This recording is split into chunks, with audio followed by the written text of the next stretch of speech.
Você sabe como funciona um processo de revisão de juros? E nesse vídeo eu vou te explicar como funciona na prática. Eu me chamo Geoff Saraiva, eu sou advogado e por aqui sempre um conteúdo relevante e agradável para você. Eu sou advogado, eu atendo todo o Brasil, meus contatos estão aqui embaixo, assim como minhas redes sociais. Eu já te convido a seguir, porque sabe, tem um conteúdo muito bacana. A revisão de um contrato, a grosso modo, ela exige um contrato e exige também uma abusividade. Por isso que eu sou um pouco desconfiado de empresas que vendem essa possibilidade da revisão de um contrato sem apontar exatamente onde está a abusividade. Por isso que se você tem um contrato bancário de financiamento de imóvel, de veículo, de implemento agrícola, de crédito pessoal, empréstimo consignado ou algum outro produto bancário e você precisa revisar esse contrato, é importante que você seja acompanhado por um bom profissional. E o primeiro ponto que você tem que verificar é se o profissional tem a capacidade técnica para fazer isso e também se ele é regularmente inscrito na OAB, por exemplo, ou no Conselho de Contabilidade, para saber se é um contador apto ou se ele sabe de fato fazer esse cálculo.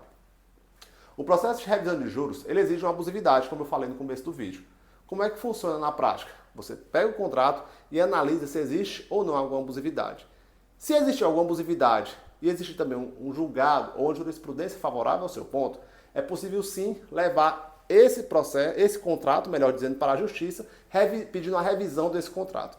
E como é que funciona na prática? Na própria petição inicial, que é o processo, que é o início do documento que vai gerar o processo, você já indica, juiz, o meu contrato, por exemplo, tá pessoal, coisa hipotética, o meu contrato tem uma parcela de R$1.000 e eu fiz uma análise desse contrato, fiz uma perícia desse contrato e identifiquei que a parcela correta é no valor de R$700 por mês. Na própria petição inicial, você já tem que informar isso para o juiz e pedir para que seja feito o pagamento desse valor mês a mês enquanto for tramitar o processo. Isso é interessante porque é uma condição de prosseguibilidade do seu processo. Muita gente, até antigamente, tinha um certo mito que você poderia entrar somente com o processo judicial, discutir a dívida e pagar essa dívida só no final do processo. Isso não existe mais, isso é um mito, isso até é uma mentira, porque você, enquanto consumidor, precisa cumprir o que está na lei. Se você assinou um contrato, existem as obrigações sinalagmáticas. Ao passo que o banco emprestou o dinheiro para você ou comprou um bem que você pretendia, você tem a obrigação de pagar o que foi emprestado para você. E, quando você busca a revisão desse contrato, na própria petição inicial, você já tem que controverter o valor e justificar como você chegou a esse valor. Isso acontece por meio de um cálculo pericial, que uma pessoa que tem um certo conhecimento técnico consegue sim fazer. Pois bem, após indicar na inicial qual é o valor que você vai controverter, que você vai fazer o pagamento mês a mês, você vai pedir para que o juiz autorize esse pagamento mês a mês ou para que o banco faça a emissão de novos boletos, que seu nome não vá para os órgãos de proteção ao crédito e se houver algum bem alienado, algum bem garantido, vamos supor um carro, você vai pedir para que a parte contrária, no caso o banco, não entre com medidas constritivas desse bem, já que você vai pagar esse carro ou esse bem no tempo e modo contratado, contudo, de acordo com o novo cálculo que você levou para a justiça.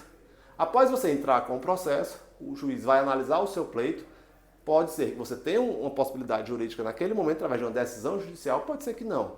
Caso você tenha, o banco vai ser chamado para apresentar defesa no processo através de uma contestação e o processo vai ter sua tramitação regular. Portanto, o que eu quero desmistificar para você é um mito que existia no passado, que você poderia entrar com um processo, entrar com a revisão de juros e buscar a redução dessa parcela ou pagação no final, porque isso não existe. É importante ressaltar que você precisa ter uma litigância responsável dentro do processo para que você seja um consumidor e um profissional do direito diferenciado, que trabalha com boas teses e trabalha com bom conhecimento jurídico, trazendo conforto financeiro para o seu cliente. Portanto, muito cuidado com profissionais desonestos e cuidado com os sonhos que são vendidos por aí. Eu sou Geoff Saraiva, advogado.